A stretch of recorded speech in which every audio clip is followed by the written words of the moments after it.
नमस्कार मित्रांनो, मी सुमित भोसले आणि तुमचं कॅलिफोर्निया 30 फार्म्समध्ये स्वागत आहे. तर आज आपण बघणार आहोत आमच्या रोजच्या कामांमधला एक महत्त्वाचा भाग, तो म्हणजे लहान पिल्लांना दूध पाजणं. पिल्लांना बाहेरनं दूध पाजण्यासाठी अशा प्रकारे आम्ही बाटलीमध्ये दूध सकाळीच तयार करून ठेवतो. म्हणजे एकाच वेळेला दोन्ही वेळेचं सकाळचं आणि संध्याकाळचं दूध आम्ही बनवून ठेवलेलं असतं. सध्या आम्ही बारामती ॲग्रोचं काफ मिल्क रिप्लेसर ही पावडर वापरतो दुधाची.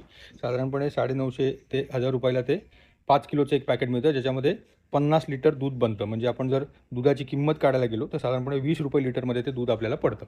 तर ह्याच्यामध्ये तुम्ही स्टँडला बाटली लावून दूध पाजतानाचे व्हिडिओ पण बघितले असतील नक्कीच. पण आम्ही प्रिफर करतो की हाताने प्रत्येक पिल्लाला इंडिव्हिज्युअली दूध पाजायचं, जेणेकरून आपल्याला कळतं की जे पिल्लू दूध पितं ते नक्की किती दूध प्यायलं आहे आणि त्याला भागलं आहे का नाही. हे अशा पद्धतीने बाटलीतनं दूध पाजणं आमच्या भागात, म्हणजे पर्टिक्युलरली कोकणात जिकडे व्यालेल्या शेळ्यांना दूध भरपूर कमी असतं, तर तिकडे ह्याचा खूप चांगला फायदा होतो. जेणेकरून जी काही पिल्लांची दुधाची रिक्वायरमेंट आहे, म्हणजे त्यांच्या वाढीच्या दृष्टीने, इन जनरल त्यांच्या जगण्याच्या दृष्टीने, कारण बऱ्याच वेळेला आपण असं बघतो की लहान पिल्लं म्हणजे 1 महिन्याची पिल्लं वगैरे अचानक अशक्त होऊन दगावतात. तर ते न होण्यासाठी ह्याचा खूप चांगला फायदा होतो. हे जे विशिष्ट निप्पल मिळतात, की जे शेळ्यांच्या पिल्लांना दूध पाजण्यासाठी वापरले जातात जास्त करून, तर त्याची सवय आम्ही आमच्या पिल्लांना साधारणपणे वयाच्या 3ऱ्या दिवसापासूनच लावून घेतो.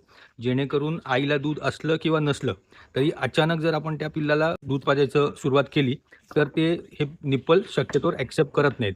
तर त्यामुळे जर ती वयाच्या अगदी लहान असताना, म्हणजे 3ऱ्या दिवसापासून जर सवय लावली, तर त्यांना पुढे जाऊन समजा जर कधी अचानक दुधाची गरज लागली अशा पद्धतीने पाजण्याची, तर मग ते त्यांना नवीन काही वाटत नाही आणि ते व्यवस्थितपणे ॲक्सेप्ट करतात.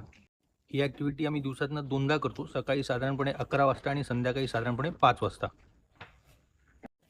आमच्याकडे जन्मलेल्या पिल्लांची मृत्यू कमी, म्हणजे प्रॅक्टिकली 0 असण्यामागे अशा प्रकारे दूध पाजणं हे खूप महत्त्वाचं कारण आहे.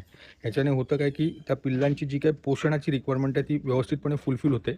कधी-कधी जसं मी मगाशी म्हटलं, की आईला जर दूध नसेल तर त्या पिल्लांना दूधच न मिळाल्यामुळे त्यांची ताकदच कमी राहते आणि त्या अनुषंगाने त्यांची रोगप्रतिकारक शक्तीसुद्धा कमी राहते. पण अशा केसमध्ये इकडे काय होतं आहे, की पिल्लांची जी काही रिक्वायरमेंट आहे दुधाची, पोषणाची, ती सगळी फुलफिल होते. त्यामुळे पिल्लांची ताकद चांगली राहते. त्या अनुषंगाने त्यांची रोगप्रतिकारक शक्ती पण चांगली राहते आणि त्याचमुळे त्यांची वाढही चांगली होते आणि ते खायलासुद्धा, म्हणजे पाला किंवा इतर गोष्टी ज्या आपण देतो त्या खायलासुद्धा लवकर सुरुवात करतात.